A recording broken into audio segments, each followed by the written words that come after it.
5 వన్డేల సిరీస్లో భాగంగా వెస్టిండీస్ న్యూజిలాండ్ జట్ల మధ్య జరిగిన ఫస్ట్ వన్డే మ్యాచ్లో వెస్టిండీస్ ఓ మంచి విజయాన్ని సాధించింది. ఈ మ్యాచ్లో వెస్టిండీస్ ఆల్రౌండ్ షోతో ఆదరగొట్టింది. ఫస్ట్ బ్యాటింగ్ చేసిన న్యూజిలాండ్ 50 ఓవర్లలో ఓ మోస్తరు స్కోర్ చేసింది. ఇంకా చెప్పాలంటే ఒక బంతి మిగిలి ఉండగానే 267 పరుగులకు ఆల్అవుట్ అయింది. ఈ జట్టులో టాప్ స్కోరర్గా డారీ మిచెల్ నిలిచాడు. 73 బంతుల్లో 65 పరుగులు చేశాడు. 7 ఫోర్లు 1 సిక్సర్తో మిగతా వాళ్ళు కూడా రాణించారు. విల్ యంగ్ 49 పరుగులు చేస్తే మరో ముగ్గురు బ్యాట్స్మెన్లు 20+ స్కోర్ చేశారు. దీంతో న్యూజిలాండ్ ఆశించిన పరుగులైతే చేయలేకపోయింది. అట్లీస్ట్ వన్డే ఫార్మాట్ కాబట్టి ఇప్పుడున్న పరిస్థితుల్లో 300 పరుగులు ఈజీగా చేయాలి. కానీ మరో బంతి మిగిలి ఉండగానే ఆల్అవుట్ అయింది. అటు వెస్టిండీస్ బౌలింగ్ విషయానికి వస్తే బౌలింగ్లో వెస్టిండీస్ సమిష్టిగా రాణించింది.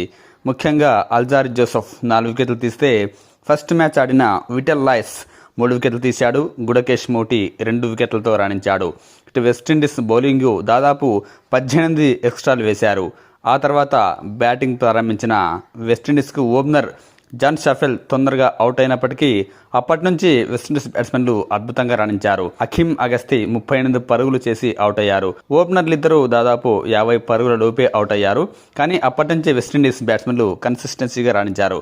మరి ముఖ్యంగా కెప్టెన్ షే హోప్ మరోసారి సూపర్ బ్యాటింగ్తో ఆకట్టుకున్నాడు. షే హోప్ కెప్టెన్ ఇన్నింగ్స్తో 92 బంతుల్లో 87 పరుగులు చేసి నాట్అవుట్గా నిలిచాడు.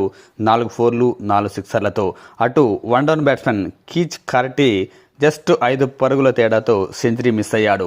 112 బంతుల్లో 95 పరుగులు చేశాడు. 10 ఫోర్లు 2 సిక్సర్లతో. ఇలా వెస్టిండీస్ బ్యాట్స్మెన్లు భారీగా పరుగులు చేయడంతో జస్ట్ 3 వికెట్లు మాత్రమే కోల్పోయి మరో 7 బంతులు మిగిలి ఉండగానే మ్యాచ్ను ముగించింది. ఇటు న్యూజిలాండ్ బౌలర్లు పెద్దగా ఎవరూ వికెట్లు తీయలేకపోయారు. లెనాక్స్ 1 వికెట్ తీస్తే మిచెల్ బ్రాస్వెల్ 1 వికెట్ తీశాడు. మరో వికెట్ రన్నర్ రూపంలో వెనుదిరిగింది. 5 వన్డేల సిరీస్లో భాగంగా ఫస్ట్ వన్డే గెలవడంతో వెస్టిండీస్ 1-0 ఆధిక్యాన్ని సంపాదించింది.